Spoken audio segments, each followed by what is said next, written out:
hello friends मैं दिलदार और आपनालोके चाइ आछे नाघारी एंटारटेनमेंट এইখন আমাৰ অসম হয় সঁচাকে এইখন অসম হয়নে এইখন শংকৰাজানৰ দেশ হয়নে ইয়াতে আপোনালোকে কল্পনা কৰিব পাৰেনে যে হিন্দু মুছলমানৰ মাজত কাজিয়া হ'ব পাৰে এইখন অসম হয় বিশেষকৈ অসমৰ শান্তি সম্প্ৰীতি ঠাই বুলি ক'লে বা ধৰ্ম নিৰপেক্ষ ঠাই বুলি ক'লে প্ৰথমতে মোৰ ব্যক্তিগতভাৱে মনলৈ আহে হাজোৰ কথা ইয়েস হাজোক মই বহুত বেছি ভাল পাওঁ হাজোৰ প্ৰতি মোৰ ব্যক্তিগতভাৱে বহুত বেছি দুৰ্বলতা আছে হাজোত হিন্দু মুছলমান সকলে একেলগে থাকে আৰু এইখন হাজোতে ঘটনা হল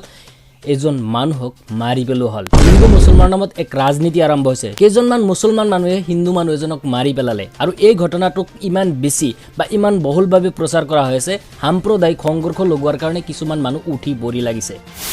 হাজোত যি ঘটনা হল সেই ঘটনাটোৰ মই 100% বিৰোধিতা কৰো সেই ঘটনাক মই তীব্ৰ ভাষাৰে গৰিহণা দিছো সেই ঘটনাত যিসকল লোক দোষী সেই দোষীসকলক এনেকুৱা ধৰণে শাস্তি দিব লাগে যাতে ভৱিষ্যতে কোনোবাই এনেকুৱা ধৰণে কাম কৰিবলৈ বা এনেকুৱা এটা জঘন্যতম কাম কৰাৰ কথা ভাবিবলৈ 100 বাৰ ভাবিবলৈ হয় কিন্তু এতিয়া প্ৰশ্ন আহে যে এই ধৰণৰ ঘটনাবিলাক বাৰে বাৰে পুনৰাবৃত্তি কিয় হয় ইয়েস বাৰে বাৰে কিয় হয় এই ঘটনাবিলাক পুনৰাবৃত্তি হোৱাৰ মই কেইটামান কাৰণ ক'বলৈ ওলাইছো যিবিলাক শুনাৰ পিছত আপোনালোকে ভাবিব ইয়েস এইবিলাক কথা সঁচাকৈ বহুত বেছি দৰকাৰ অবিনীলৰ কথা নিশ্চয় আপোনালোকৰ মনত আছে হয়তো বহুতে পাহৰিলেও চাগে কিন্তু অবিনীলৰ ক্ষেত্ৰত বা অবিনীলৰ যিসকল দোষী আছিল সেই দোষীসকল এতিয়ালৈকে শাস্তি পোৱা নাই অবিনীলে এতিয়ালৈকে ন্যায় পোৱা নাই এই লোকসকল এই জঘন্যতম লোকসকল আইনৰ হৰঙাই দি তেওঁলোক ওলাই যায় আৰু ওলাই যোৱাৰ কাৰণে এনেকুৱা ধৰণৰ ঘটনা বা এনেকুৱা ধৰণৰ কাম বহুতে কৰিবলৈ সাহস পায় যদি সেই লোকসকলক বহুত ভয়ানক ৰূপে শাস্তি দিয়া হয় তেতিয়াহ'লে কি জানি এনেকুৱা ধৰণৰ ঘটনা পুনৰাবৃত্তি নহ'ব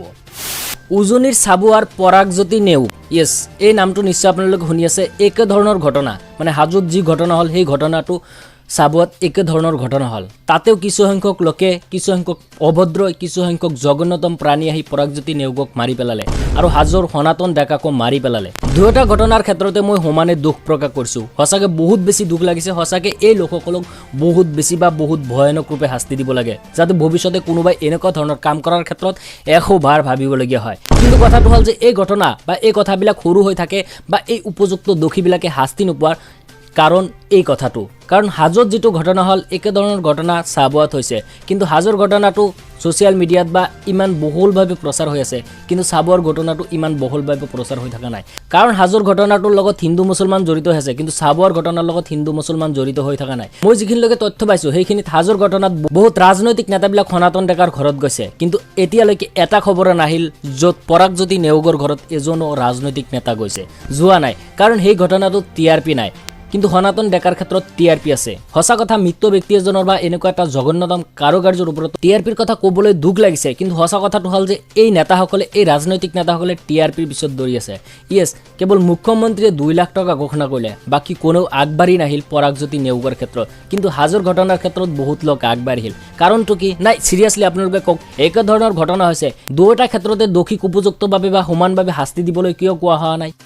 কিছুমান ফটুৱা মানুহ আছে বহুত ফটুৱা মানুহ আছে সত্যৰঞ্জন বৰাৰ দৰে বহুত ফটুৱা আছে একটা ঘটনাকে বহুত কিটা পোষ্ট দি সাম্প্ৰদায়িক এক বীজ ৰোপণ কৰিবলৈ বা সাম্প্ৰদায়িক সংঘৰ্ষ লগোৱাৰ ক্ষেত্ৰত উঠি পৰি লাগিছে সত্যৰঞ্জন বৰাৰ নিচিনা ইমান অভদ্ৰ মানুহবিলাকে কিন্তু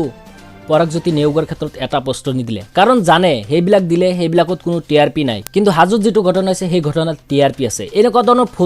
ফটুৱামি বিলাকৰ কাৰণে আমাৰ মাজৰ পৰা এনেকুৱা ধৰণৰ মানুহবিলাক এনেকুৱা ধৰণৰ দোষীবিলাক হাত হাৰি যাব পাৰিছে